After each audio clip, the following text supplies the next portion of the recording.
Okay, so then what we need to do is count everybody's vote by hand. And after that, we're going to go over the votes again manually, and then... Oh, stop it! Stop it! Stop it!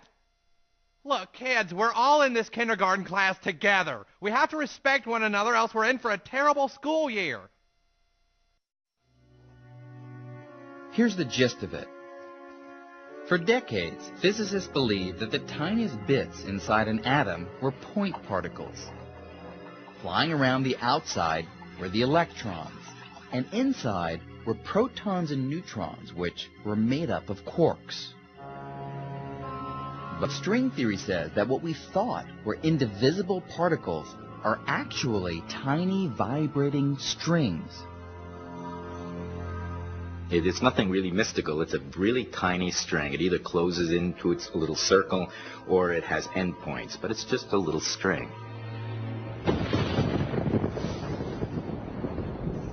In the 1980s, the idea caught on, and people started jumping on the string bandwagon. Well, the fact that suddenly all these other people were working in the field had its advantages and its disadvantages. It was wonderful to see how rapidly the subject could develop now because so many people were working on it. One of the great attractions of strings is their versatility.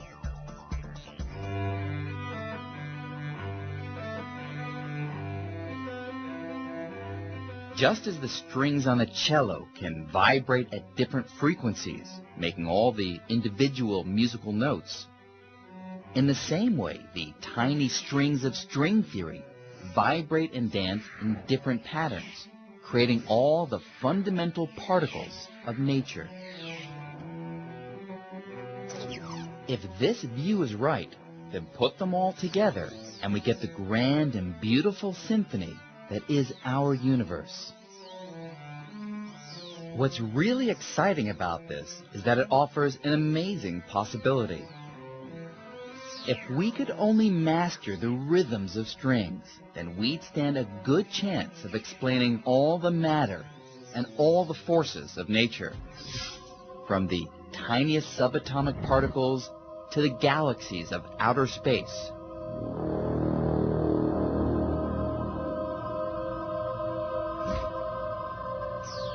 This is the potential of string theory, to be a unified theory of everything. But at first sight, in our enthusiasm for this idea, we seem to have gone too far.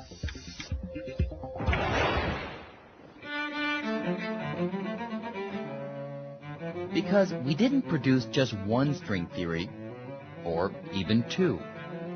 We somehow managed to come up with 5. 5 different string theories, each competing for the title of the theory of everything. And if there's going to be the fundamental theory of nature, there ought to be one of them.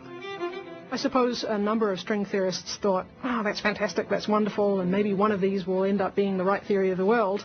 And yet there must have been a little nagging voice at the back of their head that said, well, why are there 5?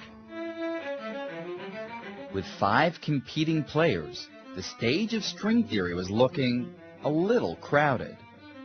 The 5 theories had many things in common. For example, they all involved vibrating strings, but their mathematical details appeared to be quite different.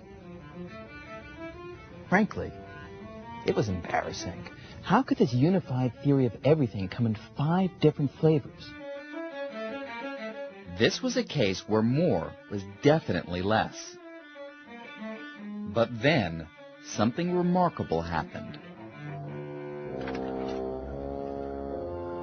This is Ed Witten.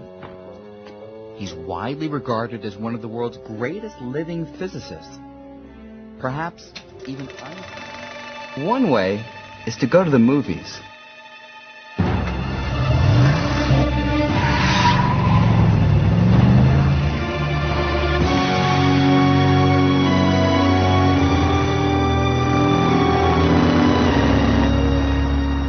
We're all familiar with the real world having 3 spatial dimensions. That is, anywhere I go, I can move left, right, back, forth, or up, down. But in the movies, things are a bit different. Even though the characters on a movie screen look three-dimensional, they actually are stuck in just two dimensions. There is no back-forth on a movie screen. That's just an optical illusion. To really move in the back-fourth dimension, I'd have to step out of the screen. And sometimes, moving into a higher dimension can be a useful thing to do.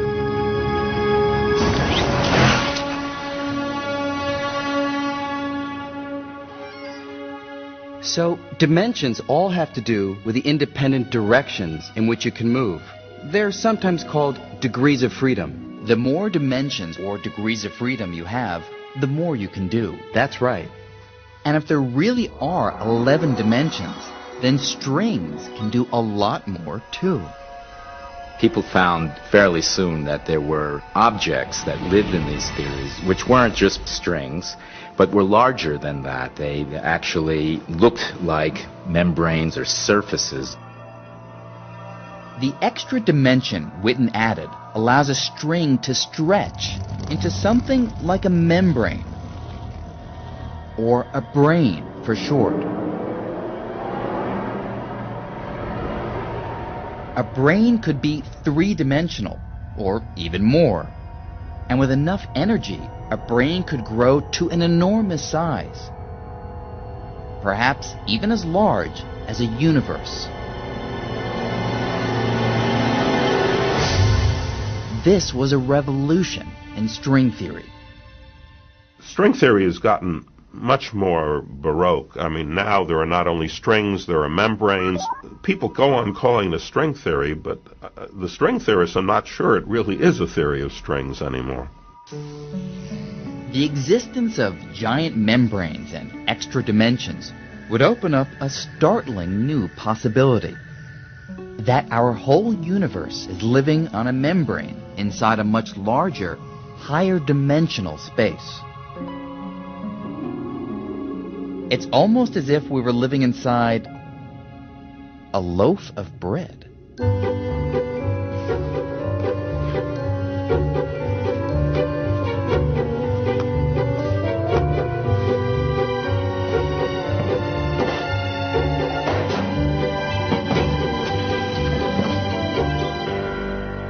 Our universe might be like a slice of bread, just one slice, in a much larger loaf that physicists sometimes call the bulk. And if these ideas are right, the bulk may have other slices, other universes, that are right next to ours, in effect, parallel universes. Not only would our universe be nothing special, but we could have a lot of neighbors. Some of them could resemble our universe. They might have matter and planets and, who knows, maybe even beings of a sort. Others could certainly be a lot stranger. They might be ruled by completely different laws of physics. Now, all of these other universes would exist within the extra dimensions of M-theory, dimensions that are all around us. Some even say they might be right next to us, less than a millimeter away. But if that's true, why can't I see them or touch them? If you have a brain living in a higher dimensional space and your particles, your atoms, cannot get off the brain, it's like trying to reach out, but you can't touch anything. It might as well be on the other end of the universe.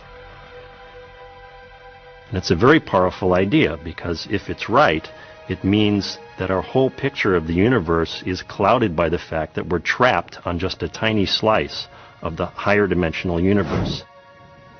It is a powerful idea, especially because it may help solve one of the great mysteries of modern science. We're just making sure that the kids who voted for my nephew don't get cheated. Half the kids in the class didn't vote for your nephew, so what about them? You don't give a crap about them because they're not on your side. People like you preach tolerance and open-mindedness all the time, but when it comes to middle America, you think we're all evil and stupid country yokels who need your political enlightenment. Well, just because you're on TV doesn't mean you don't crap about the government. Now get your ass back on first class and respect this class's right to make up their own minds.